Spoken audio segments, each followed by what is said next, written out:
দুই, যারা রাজনীতির সাথে জড়িত লোক আছে না, কিছু মাথায় টুপি দেয় না, জুমা পড়ে, সালাতও পড়ে, কিন্তু রাজনীতি যারা করে তারা শুধু শিরিক করে না, তারা শিরিক চাষ করে। চাষ করা বুঝেন? উৎপাদন করে। উৎপাদন করা বুঝেন? প্রত্যেকটা রাজনৈতিক দল এরা শিরিক, এক একটা শিরিক উৎপাদনের বড় বড় ইন্ডাস্ট্রি। এদের কি হবে? আমি দুইটা ভাগে ভাগ করে নিলাম, কিন্তু এক শ্রেণীর মানুষ কিসের সাথে? ধর্মের সাথে জড়িত, তাই না? আর একটা কি? রাজনীতির সাথে জড়িত। রাজনীতির সাথে যা জড়িত তাদের ইসলাম থেকে খারিজ হওয়ার জন্য একটা কথাই যথেষ্ট, জনগণই সকল ক্ষমতার,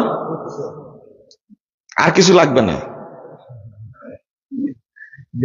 এটা যে এত বড় হারাম কথা, যদি একজন রাজনৈতিক ব্যক্তি বুঝতো এটা কত বড় হারাম কথা, তাহলে আর জীবনে ঘর থেকে বের হতাম না, যদি বুঝতে পারতো। কিন্তু এখন জিজ্ঞেস করলেন, বলবেন কি? বলবেন সকল ক্ষমতার উৎস কে? আল্লাহ। কত সুন্দর করে বলছেন। কিন্তু আত্রায়ের কলেজ মাঠে যখন যাবেন তখন কি বলবেন? জনগণই সকল ক্ষমতার উৎস। এর চেয়ে বড় মিথ্যা কথা বর্তমান যুগে আর নাই। বিগত 16-17 বছর সরকার ছিল, এরা কি জনগণের সরকার ছিল না? তাই না? কত সুন্দর জনগণের সরকার ছিল, তাই না? বলছে যে পৃথিবীর ইতিহাসে সবচেয়ে ফেয়ার ইলেকশন হয়েছে 2024 সালে 7 জানুয়ারি। আমার মনে হয় ইবলিসের একটা দাঁতও নাই, হাসতে দাঁত পড়ে গেছে আমার মনে হয়। এত বড় মিথ্যা কথা মানে পৃথিবীতে কেউ বলেছে কিনা সন্দেহ আছে। কিন্তু আপনাদের তো লজ্জা নাই, ঘুরে আবার ওই জায়গাতে যাবেন, তাই না? তাই না? লা হাওলা ওয়ালা কুওয়াতা। শুনেন, আমরা এগুলোকে ধারিও না, চিন্তাও করি না, ধারিও না, ওই চিন্তাটা করেন না। আমরা যে কথাটা বলি আকীদার কথা, কথা বুঝতে পারলেন? আপনি বিশ্বাসটা করলেন কেন? আপনি আওয়ামী লীগ না, বিএনপি না, জামাত না, জাতীয় পার্টি না, অমুক তমুক, জাসদ বাসদ খেতা রেজকি বাটখারা যাই হন না কেন আপনারা, আমার কথা হলো আপনি মুসলিম, তো আপনার উপরে আমার একটা মহব্বত আছে না? এই জন্য বলি আপনাকে কবরে যেতে হবে, আমাকেও কি আল্লাহর সামনে দাঁড়াতে হবে না? তো আপনি কি নিয়ে দাঁড়াবেন? কি নিয়ে দাঁড়াবেন? সকল ক্ষমতার উৎস জনগণ, এটা নিয়ে আল্লাহ বলছেন ওয়া আন্নাল কুওয়াতা লিল্লাহি জামিআ।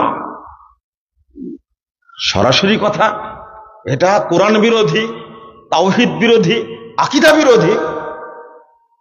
এর সমাধান কি? আর একটা, যতগুলো মূর্তি তৈরি করেছেন, মূর্তি কিন্তু শুধু একজনের ভাঙ্গা হয়েছে, তাই না? বাকিগুলো শারদীয় দুর্গা পূজার শুভেচ্ছা আপনি জানালেন, এ কি হবে? হুজুরেরা পর্যন্ত মুন্ডুবে গিয়ে দোয়া করেছে, হলো না? এবার ইতিহাস সৃষ্টি করেছে, মানে বিজয় হয়ে গেছে। তাই বলে পূজা মণ্ডপে গিয়ে পাহারা তো দেওয়ার কথা। ওই যে সাইফুল ইসলাম আইনজীবী, চিনেন না? ওই যে কত সুন্দর প্রতিদান দিল। এদেরকে চিনেন আপনি? এদেরকে চিনেন? এই ভিতরে যে আর ঢুকে আছে সাইফুল ইসলাম সাহেব, একজন আইনজীবী, সম্পূর্ণ নিরপরাধ মানুষ, সহজ সরল মানুষকে কিভাবে জবাই করে হত্যা করলো, চিন্তা করতে পারছেন? এটা প্রতিদান। ওই যে পাহারা দিচ্ছেন না মুন্ডু, প্রতিদান। প্রতিদান খুব সুন্দর করে ওরা দিছে। আপনি ব্যবস্থা করবেন যে হামলা যেন না হয়, তাই না? কিন্তু রাত জেগে মুন্ডু পাহারা দিতে বলেছে কে আপনাকে? কোন শরীয়তে পেয়েছেন আপনি? ওই যে প্রতিদান দিয়েছে এরা। আমি আম হিন্দু যারা, তাদের কথা বলছি না। ওই যে একজনকে গ্রেফতার করেছে, ও বদমাসটার নাম কি যেন ভুলে গেছি, কুলি করবেন আজকে, এর নাম বললেন কেন আপনি? ভারতের এজেন্ডা বাস্তবায়ন করছে, সে করছে না, আর আপনি সুমু দিচ্ছেন তাকে, তাই না? লা হাওলা ওয়ালা কুওয়াতা ইল্লা বিল্লাহ। খুব সাবধান, জটিল। 5 আগস্টের আগে বলা যেত না মুজিবের মূর্তি চলবে না, বলা যাবে? বলা যায়নি। গেলেই তো লাল ঘরে ঢোকা দেবে, আয়না ঘর তো আছে রেডি করা। কিন্তু 5 আগস্টের পরে 2-3 ঘন্টার মধ্যে গোটা দেশে যা ছিল, এই আপনারা কয়টা দেশ সফর করেন, কয় জেলায় যান? আর আমরা তো গোটা দেশ ঘুরে বেড়াই, তাই না? কোথায় কত বড় মূর্তি, কোন জায়গায় আছে, কেমন, সব তো আমাদের জানা আছে। আমরা তো জানি। একবারে যেভাবে উল্টা দিছে। আমি বক্তব্যে বলেছি যে মুজিবনগরের মূর্তি মাত্র 1 ঘন্টার মধ্যে শেষ করেছে। তা আমাকে বলছে আপনারা ভুল বলেছেন, আধা ঘন্টাও লাগেনি, সব চুরমার হয়ে দিছে। কিন্তু আমার একটা আক্ষেপ থেকে ছাত্রদের উপরে, এই ছাত্রদের যদি আমরা শিখাতে পারতাম, এদের দরকার ছিল আগে মাজার গুলো ভাঙ্গা। কি ভাঙ্গা? মাজার ভেঙ্গে গুঁড়াই দিতে হবে একবারে। বাংলাদেশে কোনো মাজার থাকবে না। কারণ শেখ মুজিবের মূর্তিতে কেউ সেজদা করে এটা আমার জানা নাই, তবে করতে পারে।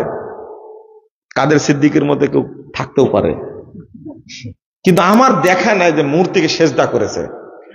কিন্তু কোটি কোটি মানুষ মাজারে সেজদা করে, এটা মানুষ জানে না। শেখ মুজিবের মূর্তি ভাঙ্গা জরুরি ছিল না মাজার ভাঙ্গা জরুরি ছিল? সবগুলো উল্টা দিল। আপনারা বলে বাংলাদেশ স্বাধীন হয়েছে, মোড়ার ডিম হয়েছে। আপনারা জালেম ফ্যাসিস্ট তাড়াইছেন, ঠিক আছে, কিন্তু শ্বাস ধাস একই থেকে গেছে। যেই দিন এই দেশ থেকে মাজার পূজা, মূর্তি পূজা, খানকা পূজা উৎখাত হয়ে যত তন্ত্র মন্ত্র আছে সবগুলো বিদায় করে ইসলাম প্রতিষ্ঠিত হবে, সেদিন স্বাধীন হবে। তার আগে না, তার আগে না। আগে সবগুলো সরাতে হবে। এর নাম হলো লা ইলাহা ইল্লাল্লাহ। এটা বুঝেন? দেখেন, লা ইলাহা ইল্লাল্লাহ এইটা হলো তাওহীদের বাক্য, অথচ এই বাক্যটাকে ধ্বংস করেছে। এই বাক্যটাকে ধ্বংস করেছে। এই বাক্যের অর্থ কি? আল্লাহ ছাড়া কোনো মাবুদ নাই। 100% ভুল। আপনাকে এই অর্থ কি করালো? ওই সুফিরা করাইছে। আর আমাদের মাদ্রাসায় অর্থ করাইছে কি জানেন? মাদ্রাসা পড়া কেউ আছেন না এখানে? একজন হাত তোলেন তো দয়া করে। মাদ্রাসায় পড়েছেন? কওমি মাদ্রাসায়? কওমি মাদ্রাসায় কেউ পড়েন না, তাই না? আছেন, হাত তুলছেন না। আমি আপনাকে পড়া ধরবো না, ভয় করেন না। আপনি পড়েছেন শুধু বলেন, আমি বুঝাতে পারবো। শোনেন, তোমার নাম কি? মাদ্রাসায় পড়েছো? কোন ক্লাসে? হাফেজ? কোন ক্লাসে পড়েছো? ও, তাহলে তোমার হবে না। কওমি মাদ্রাসা বলেছি, তাই না? শোনেন শোনেন শোনেন, ভোগের পাটা আছে, হ্যাঁ, তাও হেফজখানায় পড়েছে বলছে। শোনেন, আমরা যখন পড়লাম মাদ্রাসায়, আমাদের উস্তাদ আমাদের পড়াইছে, দেখেন কি অবস্থাটা। লা ইলাহা ইল্লাল্লাহ এর তারকিব করতে যা করছে কি জানেন? লা ইলাহা মাওজুদুন গায়রাল্লাহ। মাওজুদুন কোথায় থেকে আল্লাহকে খতম করে দিছে, অর্থাৎ আল্লাহ ছাড়া কেউ উপস্থিত নাই। এটাই হলো ওয়াহদাতুল উজুদ, আল্লাহ সর্বত্র বিরাজমান। ভাবলেন কথাটা কি? আর বাংলাদেশে গান তৈরি করেছে, জাহেলরা গান তৈরি করেছে, লা মাওজুদা ইল্লাল্লাহ, লা মাহবুবা ইল্লাল্লাহ, লা মাকসুদা ইল্লাল্লাহ। শোনেন, অথচ তার অনুবাদ হবে কি জানেন? লা মাবুদা বিহাক্কিন ইল্লাল্লাহ, আল্লাহ ছাড়া সত্য কোনো মাবুদ নাই। আল্লাহ ছাড়া সত্য কোনো মাবুদ নাই। তো লা ইলাহা ইল্লাল্লাহ তাওহীদের বাক্য, এটাতেই সমস্যা, এবং আমাদের পড়াচ্ছে। আমার উস্তাদ বক্তব্য শুনে বলছি, আজকে তুমি মাথাটা ঘুরাই দিলে। কি বললে এটা? এটাই তো ওয়াহদাতুল উজুদ। অর্থ হবে লা মাবুদা বিহাক্কিন ইল্লাল্লাহ, আল্লাহ ছাড়া সত্য কোনো মাবুদ নাই। উপমহাদেশে করেছে কি? লা মাওজুদা ইল্লাল্লাহ, আল্লাহ ছাড়া কেউ উপস্থিত নাই। লা মাহবুবা ইল্লাল্লাহ। এই ছেলে, আচ্ছা, মাবুদ শব্দের, এটাও বলছেন মাদ্রাসা উপর আছে না, মাবুদ শব্দের কোন মাবুদাতুন হয়, কিন্তু মাহবুব শব্দের কি হয়? অনেক মহিলার নাম আছে না, মাহবুবা আছে না? তুমি কেন অর্থ করলে লা মাহবুবা ইল্লাল্লাহ, লা মাকসুদা ইল্লাল্লাহ? হারাম। আল্লাহ সম্পর্কে তিনটা বাক্য বলা হারাম। এটা আপনারা গান তৈরি করেছেন, তাই না? লা মাওজুদা ইল্লাল্লাহ, লা মাহবুবা ইল্লাল্লাহ, লা মাকসুদা ইল্লাল্লাহ, মাফি কলবি গায়রুল্লাহ, নূর মুহাম্মদ সাল্লাল্লাহ। আর মুখস্থ না আমার, এতটুকু মুখস্থ আছে। তওবা তওবা তওবা। আমি কেন বলছিলাম কথাটা বলেন? আগে ইল্লাল্লাহ না আগে লা ইলাহা? আগে কি লা ইলাহা। দেখেন তো আপনার মধ্যে ঈমান আছে কিনা। লা ইলাহা সব কিছুকে বর্জন, মানে আত-তাওহীদ ফিল্লাহ, আল্লাহর ক্ষেত্রে তাওহীদ, আত-তাওহীদ ফিদ-দ্বীন, দ্বীনের ক্ষেত্রে তাওহীদ, আত-তাওহীদ ফির-রিসালা, রিসালাতের ক্ষেত্রে তাওহীদ। মানে আল্লাহ ছাড়া আর কারো ইবাদত করা যাবে না। এক, বলেন তো ইসলাম ছাড়া আর কোন দিন মানা যাবে না?